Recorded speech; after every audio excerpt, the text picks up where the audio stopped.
a tough job I have. I mean, I don't know how I do it. I really don't. I'm kidding.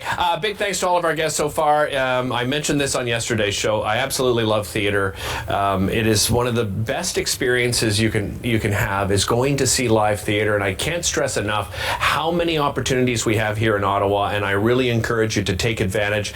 I'm excited to talk to my next guest because they have a brand new original musical. It is called Just Say the Word. I'm joined by its writer, composer, and producer, JP Chartier. Welcome, JP. Great to see you again. And Emma Barrett, who, my understanding, Emma, you're the up and coming. You're like the triple threat, singer, dancer, actor, and we'll talk to you in just a moment. I'll start with you though, JP. This is your fourth original musical. Congratulations on that, because I know how much of a challenge it is to put something like that together. Tell me about the idea behind this particular production. So just Say the Word was spawned from an idea that I saw, I think, on a grocery bag that said, this bag is green, but it was a black bag. And I'm like, okay, so and I put that together with The Emperor's New Clothes, of course, Hans Christian Andersen's The Emperor's New Clothes, and us believing something that isn't there or isn't maybe right. And it just kind of went from there. And that's how I write musicals. I get one little silly idea sometimes, or a lyric or an idea for a song, and it just grows and grows and grows. It simmers for a while, then all of a sudden we have 18 original songs and a 2.5-hour show and 23 firecrackers like Emma here joining forces. Yeah, Emma, tell me about your background. When did you get into theater? When did you fall in love with it? I've always really liked theater. I love watching musicals since I was a kid. Les Mis got me kickstarted on it, and since then I have been obsessed with watching musicals.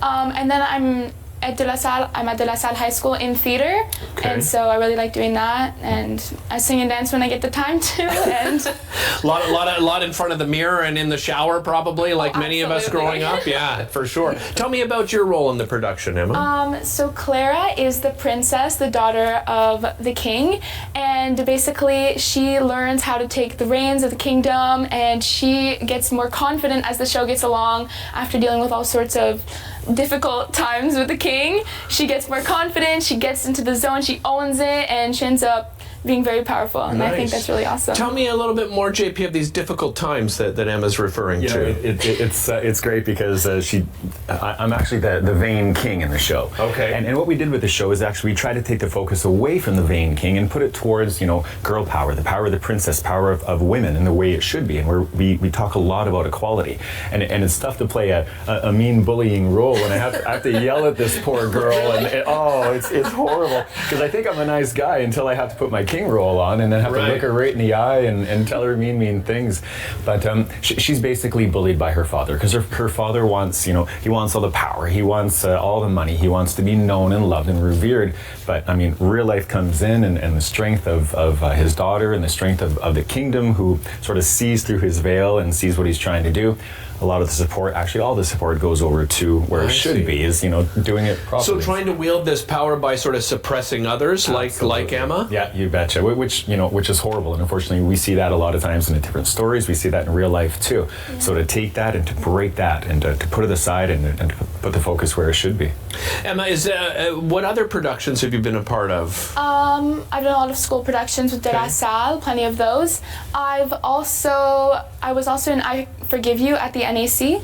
Oh, nice. Yeah, excellent. Is this sort of a career vision for you? This is where you would like to see yourself in years to come?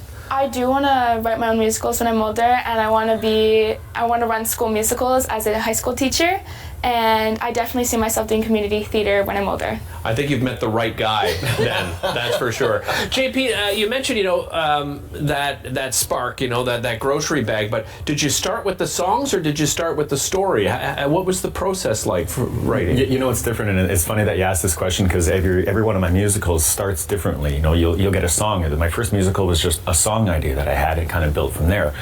This was the grocery bag, and it built into more of this story, and I put it again together with The Emperor's New Clothes, and it built and built. Sometimes it'll be just the music, sometimes it'll be the lyrics, sometimes together at the same time.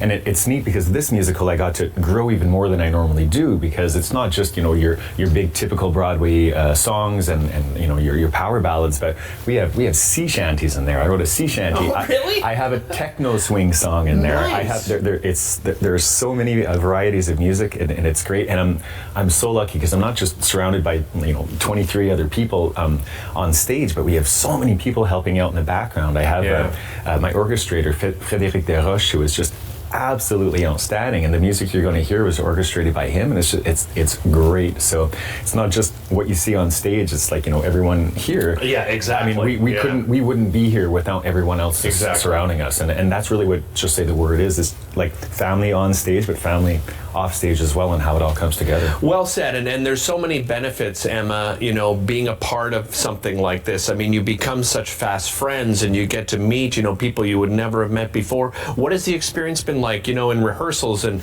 Sarah Hearn, who I know, a wonderful director, she's directed so many. What have those relationships been like for you? Everyone is super sweet, and they don't shy away from giving you hugs, which I love. I'm a very hug person, so I love it.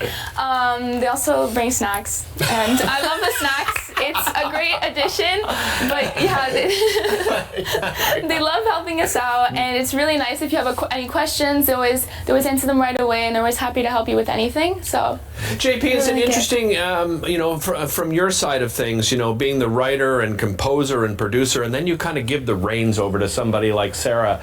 What's that like for you? Wow, that's it's very, very humbling. Yeah. It's great. I mean, I'm so honored that she took on the project, and we got all these people involved. But you write something, you have an idea in your head, and you sort of see it that way. And then Sarah, who's way better at directing than I could ever be, she's like, yeah, I think I see it more like that. And you have to say, okay.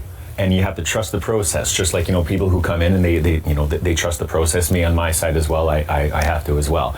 And sometimes she'll make a decision that I'm like, oh, I wouldn't have done it that way. But she's always right. She's always getting it right. Even on an actor's side, as an actor myself, growing up in theater and going to auditions and everything, you read a script and you have an idea in your head about what the character should be like, and then a director says, no, and then the reality hits you and go, oh yeah, they're right. Thanks to you both. Really appreciate the time. I wish we had more time. Emma, enjoy the experience, and you can enjoy it at home. Just Say the Word, Gladstone Theatre, January 31st to February 3rd, 7:30 p.m. February 3rd. There's a matinee at 2:30 you can enjoy as well. The Gladstone.ca for tickets. We'll be right back.